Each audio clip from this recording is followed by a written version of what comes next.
All right, we are back. We are back at Solar Streets with the legendary Angelo. Angelo, welcome to the Solar Streets. It's a pleasure to have you on this platform, my brother. Thank you so much for blessing My us with your brother, presence. it's my pleasure. It's totally my pleasure. And thank you. Yes, yes, yes. You have a book that's about to drop before I let you go. Yes. Um be, we talk about the book, you've contributed so much greatness to culture, and you've been a part of so many important artists of my lifetime story. And what got you into this entertainment? It was Yeah. totally mistake, but not a misfortune. Mm. I started out working for the two-time Grammy Award winner, James Mtume. Oh And my God, Mtume he's would one of be my idols. best known for his work with Stephanie Mills and Roberta Flack. And then it was Juicy Fruit. I have a degree in designs and clothing, and that's what I was doing for so many years before I met Mtume. And his wife and I became such very good friends, and she would come to these local fashion shows that I would do in my birthplace of the city of Newark. And 3,000, 4,000 people would come to this show because I would bring in, the Carmen de la Valance, the Joffrey Holders, those heavyweight folks. And she came in the dressing room once and she said to me, I've been following your work for such a long time. And my husband, Mtume, and I looked around like, I'm supposed to know who your husband is. Well, I didn't know. And then somebody said to me, no. And I go, oh, okay. She said, well, my husband is doing another album. It's called You, Me, and He. Classic. And we wanted to know if you would do the styling for the album cover. I said, of course I'll do it. And I felt romantically in love with his wife. His wife was like a sister and still is a sister to me. We Mm. talked 4 or 5 times out of the day and we had such a bond. And Mtume kept seeing all the things that I was doing with his wife. So he came to me one day. He said, if you're doing all this for Camille, why wouldn't you do this stuff for me? I said, man, I don't know nothing about no music. I don't know. He said, well, I think it's time for you to learn. I accepted the offer. Hmm. I went to work for him as an intern initially. And I was with him Tume for 8 or 9 years. Wow. My first 4 years was an intern. And this man was so particular and he wanted you to learn. He was a mentor, he was a father, he was a brother, he was everything to me. And he would send me over to these meetings at Sony because he was signed at Sony Epic Hmm. as his manager. And I felt stupider than stupid could possibly be because I was in these meetings, I didn't know what the hell. And he says, this is the only way you're going to learn. I would go in the meetings, I would come out of the meetings. And when you came out of the meetings, you came back to South Orange, New Jersey, you had to go to the yellow room. Now, the yellow room was for conversation for his kids and for anyone that came to his house. So I would go into the yellow room and he would ask me 4 and 5 questions about who, what's, the wins and the wheres and the whys of the meeting. And I said, and to me, I feel like ill-equipped. I don't feel like, he said, it's going to take time.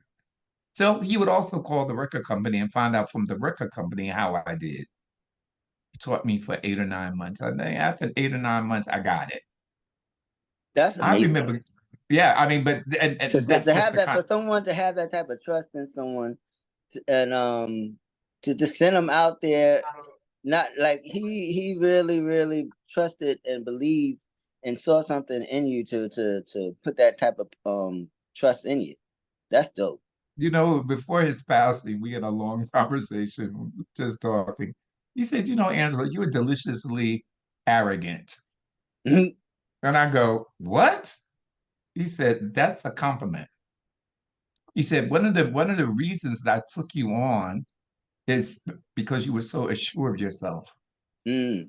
He said, you was assured of yourself when you wasn't even assured of yourself. You questioned yourself. I said, well, yeah, sort of. He made me understand the difference in black and white. And I'm not just talking about pigmentations and color of people, Okay. uh, contracts, being presentable and ready for those kinds of meetings. He taught me all of this. And I remember him, once I got it after the 9 months, saying to me, he says, now you're going to be a publicist. And I was like, Mtume, what the hell is, I don't know what a publicist is. He reached in his pocket. He pulled out $100. He said, now go to the store and buy $100 worth of newspapers. Wow. What And then I newspaper went, did you get? oh, I got the New York Times, the Daily News, or local Black newspapers, just newspapers. Yeah. He said, I want you to go through the entertainment section of every one of those newspapers and come back and tell me the bylines, who wrote them. And I did. Back then, it was no computers. You had to physically go out, buy it, read it, and understand it. One day, I went downstairs in his basement and I started to make my cold calls. And I called this lady from the New York Times. I will never, ever forget this. This lady was so nasty and she was so mean. And she kept coughing. She coughed for the entire conversation. So when we hung up, I said, I got into the car. I went to the drugstore and I bought 40 packs of cough drops. I went and bought a box with a bow on it. And then I went to Federal Express and I overnighted it to her. The next morning, she called me. She said, young man, you didn't have to do that. I said, no, I really wanted to do what I wanted to do. She says, now, what can I do for you? I said, well, I represent James Mtume. He's a two-time, but I went through the whole spiel. She said, send it to me. In 3 days, I got a full-page story on Mtume in the New York Times, which was major. So I never really wanted to do press. And I'm so fortunate, I'm so thankful to him because he put me right where I needed to be. And thereafter the New York Times, it was everything else that came from it. He was working on a movie. It was the first motion picture that Oprah Winfrey was in, and it was called The Native Son. It was directed by Richard Wright, and it was produced by Dionne Silvers. And then Mtume was doing the soundtrack for the movie. And so it was really, really important for me to let him shine and for people to understand and know what his contributions have been outside of what was Juicy Fruit or the music that he'd done. This was an intellectual, he was an intellectual individual with power in his voice. He was so astute and so smart. And he became this activist and a part of so many things. I wanted the world to know who I was working for and the kinds of contributions that he was given to society, and particularly people of color. That was very important for me. And that's really what my book is about, man. It's about mentoring and giving back. This book is not really based on the entertainment industry. It's about the brother or sister that's coming out of prison. It's about the HIV and AIDS victims. It's about the domestic violence victim. It goes on. It's about that lay person who was giving up on themselves. I lay out my whole life growing up in the city of Newark, coming from a single home. My mother had an 8th grade education. She was a waitress. Sisters on drugs. I went through the whole thing in this book only for people to understand, if you believe in yourself and you start loving yourself and giving yourself what you need to have, which is some inside internal love, you can do whatever you want to do. You started to sound like the Wiz. That was started to sound like if you believe in yourself.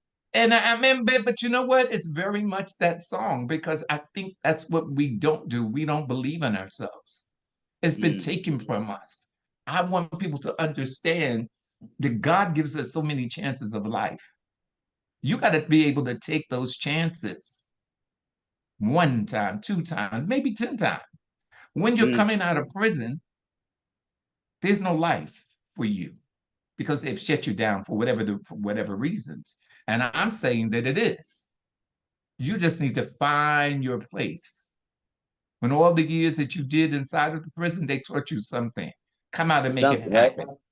Come out and make it happen. I don't feel sorry for nobody. I'm not going to feel sorry for nobody. I want you to understand that you are great because you're one of God's children. You're greater because you're a human being. And then you got to work on and apply yourself to be the greatest at what you want to do. There's no reason that everyone should not believe and be in love with themselves to inspire the next person. That's what this book is about. So before I let you go, how is that? Wow. How does that title, before I let you go, what does that mean as far as the book is concerned? Because how do you get to believe in yourself to before I let you go? Because I went through a lot of medical problems this year where I didn't think that it wasn't a pretty picture. It was no Picasso. I thought things were going to come to an end. And that title of that book, The Devil's a Liar. Well, I rebuked the devil now. I did rebuke the devil and stayed in God's corner. So yeah, that's where it came from. I did not, and when you get the book, you'll see where I state that this is my final book. Why I've written 4 books, I didn't think I was going to be around to write the 5th book. That's how serious it was. But I also thought it was important for me before I let you go that I inspire you. That I give you maybe what your mother and father didn't give you. I give you that unconditional love. I give you the things that you need to get up and do something and make something out of yourself. So before I let you go, it's real serious for me.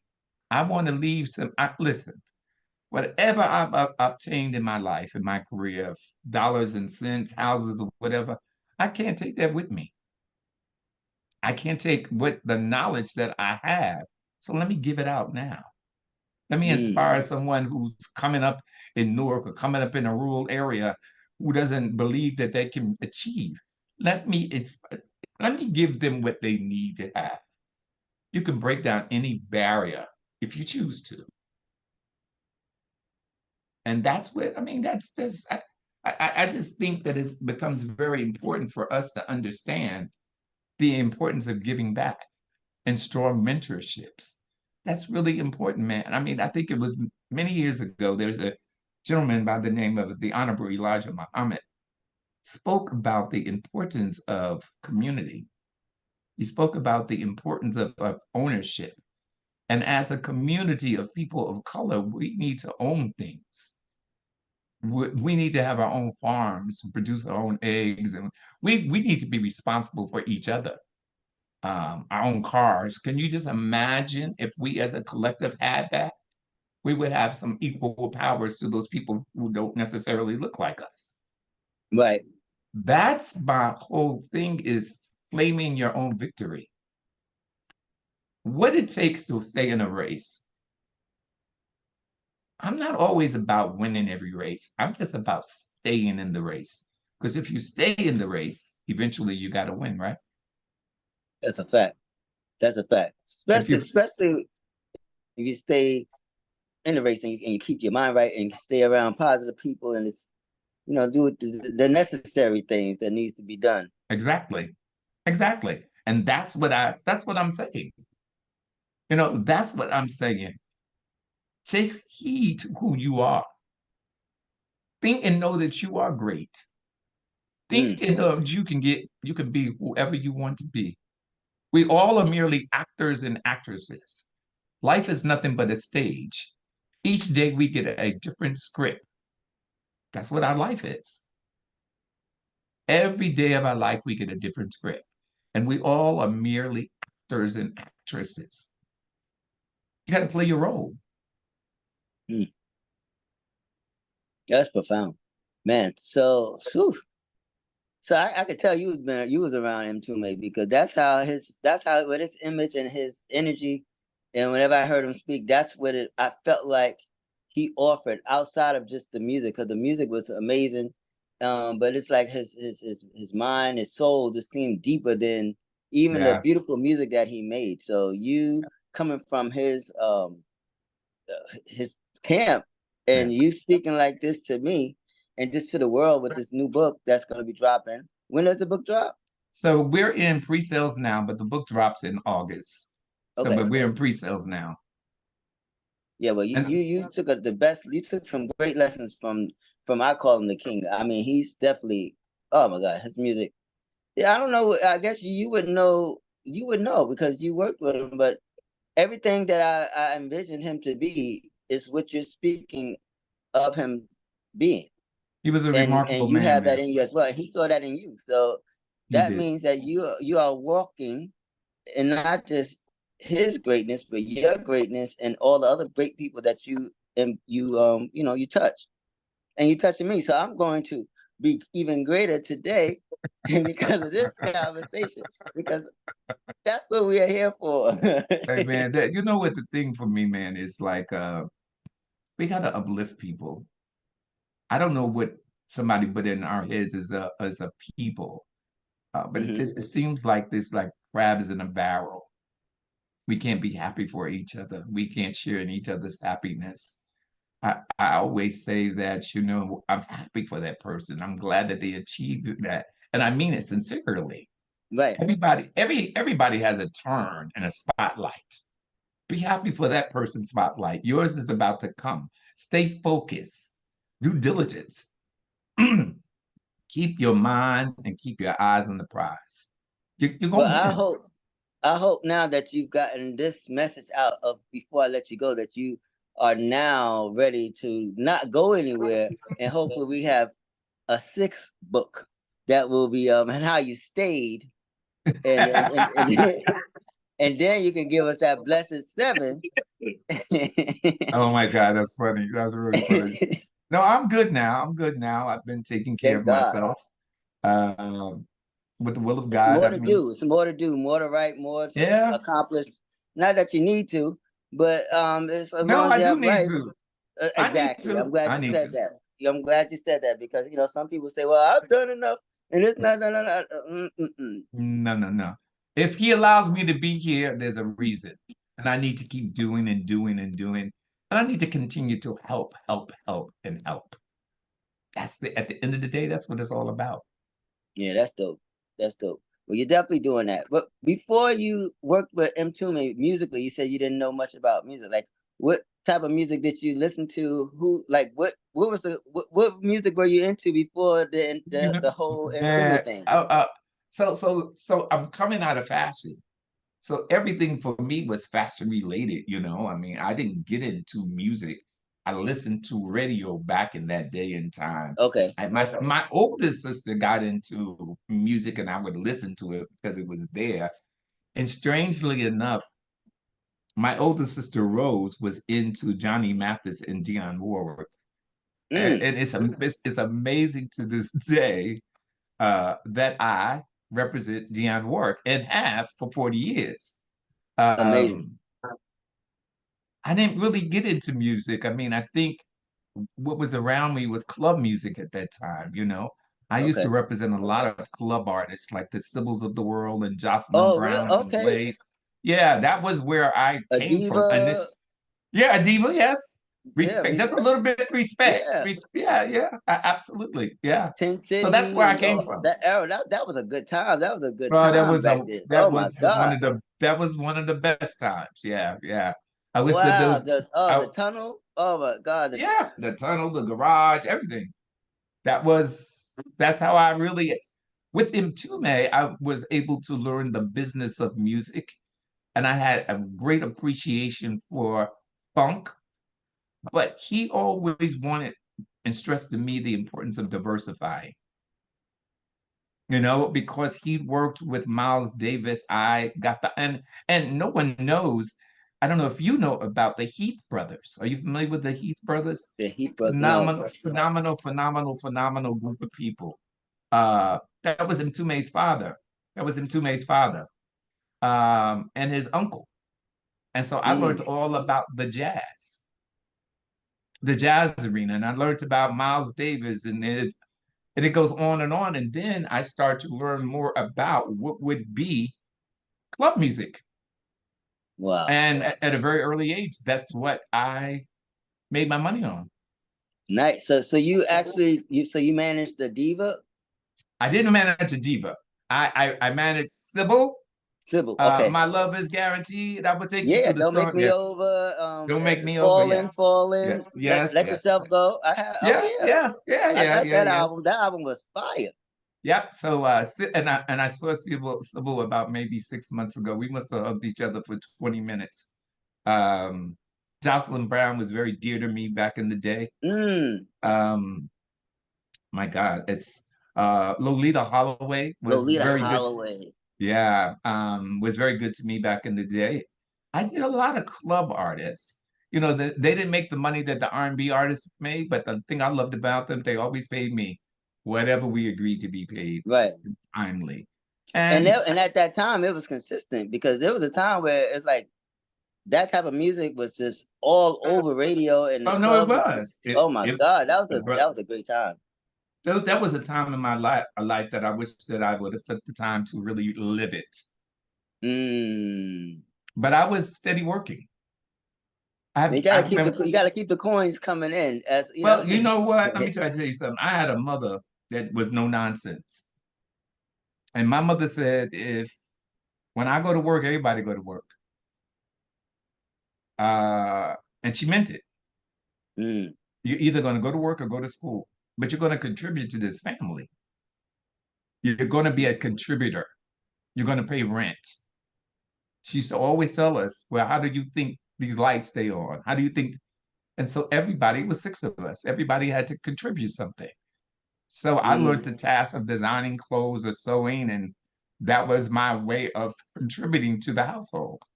Nice. That's what it So was all about. I want, but what you managing Sybil? Were you the one that suggested to her with your to do the covers of Dionne Warwick?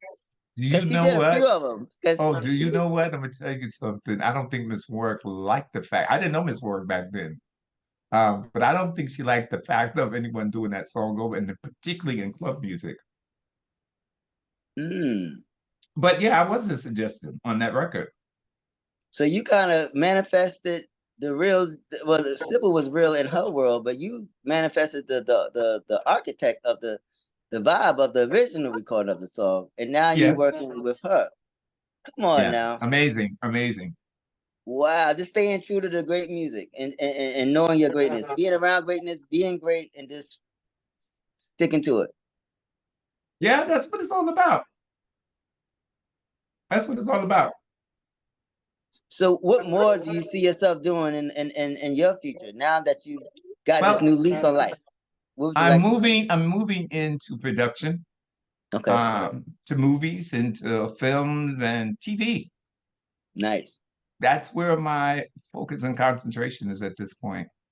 I mean, as you know, I managed DMX for like 5 years. Oh my So, God, you just throw that in there real quick. Oh my God, so Dia, I man, like got, so you've done club music with one of the leading club divas of her time. With a body because she had a body where she didn't just have one song. It was like right, she had right. the deep house music, like Let Yourself Go to Fall in and then she came back with the covers, then she came out with the album. So she has a career, like a club Yeah, career. yeah, So yeah, and then you did and then now you did DMX too. Oh my yes. God. I was his publicist for a couple of years, and then I turned into his manager. And so he gave me the opportunity to work on major motion pictures outside of the one or two that I worked on Mtume on. When I engaged with DMX, I think he did about 6 or 7 different movies. And as management, I was able to become the music. Uh, I did all the music soundtracks. I was able to hire everyone to do the music, associate producer on a couple of the movies. And that's where it's at for me at this stage of the game, is getting into that line of business. That's where my concentration is at this point. But it Let was me my ask you heart. this about Mhm, DMX, because mhm. with you working with managing DMX and him being this rough hip hop guy and you just being smooth and cool, how was your two demeanors together? Because he's a you're a firecracker. He's a hip hop firecracker. How did y'all fire come together Man, I'm gonna try to and tell bring you success? something. It was special. It was special because he would call me a bunch of names, and I would Oh my call him a God. bunch of names. I mean, the only way I got a chance to calm him down, every time we would get into it, I would say, Earl, did you pray today? And he'll look at Mm. me and he'll go, nah. I said, let's go pray. And that's what would Wow. happen. Everyone has the misconception of this man. While he was who he also had a heart of gold. He would say to me each and every single week, "Did you pay my tithes?" Mm. He gave so much to communities. For 5 or 6 years, he would go back to this place where his mother left him at and where he was raised at. Bring bikes, bring coats, bring shoes, he was every year he did this. Then he had the organization called the Mary Ellen Foundation, and that took place on Thanksgiving. And all in his community, in the Yonkers community, 500 people would come. He would feed them. He would have gifts for everybody. He would perform. Other people would come. This is what he did, and never wanted it to be promoted. Mm. He had a heart of gold. Man. Misunderstood, mistreated, and had a heart of gold. And I guess that's having a heart of gold. That's why he had a heart of gold, because he was just helping so many different people, and we would never know. We just see what we saw, Exactly. and he is blessing people behind the scenes. He blessed me in ways that I could never. He would never say, "Here, so this is for you." It would just like he would come and leave money with the doorman. I was like, "What is this?" I opened up the envelope and I would ask them, "Who left this?" They said, "Somebody by the name of Earl." And I called him up. I said, "What is this for?" And I can't say what he would say to me. Yeah. On this film. The same thing. Just spin it. Just spin it. That's what he would say. Just spin it. No, he had a heart of gold, man. He really did. That's beautiful. I mean, it's just dope to see how people come, on that level. Because to be that great, you have to be around great people. You have to have greatness around you and inside. You gotta be. It's like no matter what it looks like, it's got to be something that starts with being great. I believe, and it warms my heart that these people that I grew up listening to and supporting are all, we all got our ways and stuff or whatever, but at the core of it all, I hear like greatness. I hear like you could tell, like Mtume, I could just tell by his energy that he was amazing. I got to meet him one time, and but it was a very short meeting at the ASCAP situation. Okay. Yeah, with Audra Washington. And but DMX I never got the chance to meet, but I will always, when he prayed, like he felt it. Oh my God. Oh It my was God. real. It was real. It was very real. Yeah, man, it's just like so many people. I've been very, very fortunate. And I think it's really important while you're that fortunate, you should give it back. Because if I go in the box today, all of what I've worked for is still here, right? So why not spread it out? Spread what you got in here. That's one thing that nobody can take from you. They can take your cars, they can take your house, they can take everything else from you, but they can't take what's up in here. So share it. Oh, one more question, because you've also worked with the queen of hip hop soul, the one and only Miss Mary J. Blige. So what was that experience like in her early days? Let me tell you something that's really funny. And are you proud? I know you're proud of her today, because I am very proud of her today.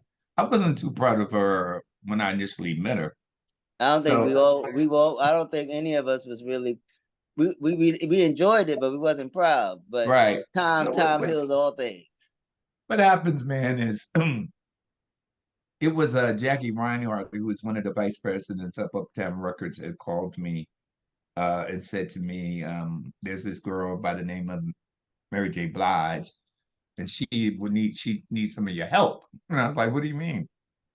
Angela, you got to get with it. So now, anyway, we go through all of what we go through. And Mary got off the elevator. When you get off the elevator, you were in my office. Okay. I'm standing at the elevator door because she's late. She's an hour late. I'm going downstairs. I'm going downstairs to Carnegie Deli to get my sandwich. So she got off the elevator and she said she had this big, huge guy with her, which was her security or bodyguard or whatever. And she said, "Is Angelo here?" And I looked around. I said, "Are you talking about Mr. Ellerbee?" Because she didn't know who I was. She said, well, whatever. I said, no, it ain't no, I said, it ain't no whatever. I said, I am Mr. Ellerbee.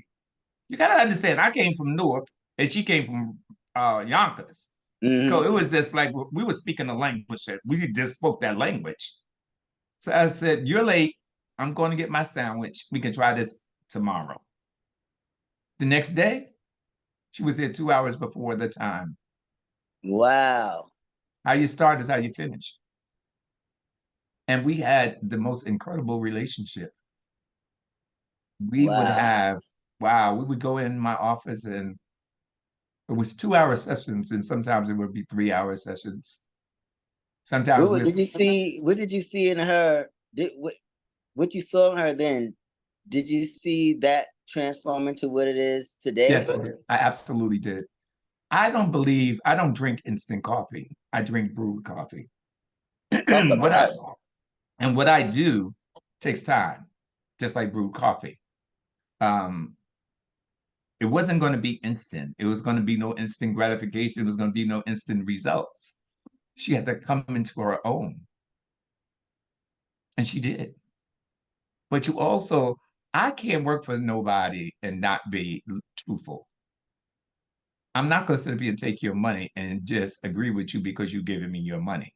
You can fire me. I've given their, listen, I will resign, and I do resign from people that is not respecting where I'm coming from in my years of experience. I will send you a letter or I will pick up the phone and say, this is not working. So why don't I just stop now? And you can, there's a million people out here to do what I do. So let's just stop. But the case at point for me and her is she reminded me of my sisters. Mm. I had two sisters that were going through the same thing Mary was going through, so I could relate. I understood it. You can't be no more tougher than me. Right, right, right. So, I mean, and then we got into caring for each other. She would say to me, I remember one day she said to me, she said, why is it that you don't listen to music? And I said, I don't sell music, never did sell music. I sell talent. I sell talent. I don't sell music. So whatever you singing, that's what you singing, and that's what the consumer is buying. Why do I need to listen to it?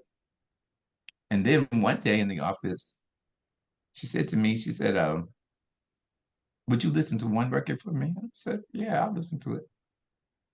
5 minutes before that listening session happened, my mother called. And they knew never ever to interrupt my sessions. But when my mother called, they wasn't gonna tell my mother they wasn't gonna put it through. Right. So my mother said, I think you need to come home. I was like, home? Where? What are you talking about? She said, to my house. I said, Mom, what's wrong? You know, and I told you the story of me aiding my family in raising my nephews. So one of my nephews, the youngest nephew, got shot 9 times in the back. Mm. And he died. Oh my God. And Mary played this record. If you could see what I see. Mm. And tears started to come down. She was like, yo, what's up with you? All of a sudden now you got like, what's going on? So then she went into a whole thing and she said, why don't you just go? I said, no, I'm gonna finish my session with you and then I'll go. And I did. And I think many years down the road, I went out to the Vibe Awards or whatever it was, and she was endorsing some kind of cars and they were going to a commercial. And I walked up on her in the middle of the commercial. She ran off the stage and she was like, have you so she was just, I haven't seen her talk to her in a while, but it's important, man. It's just really important to pour into people because a lot of times they are looking for someone to pour into them. Right, right, right. And a lot of times people just don't want to open up. It's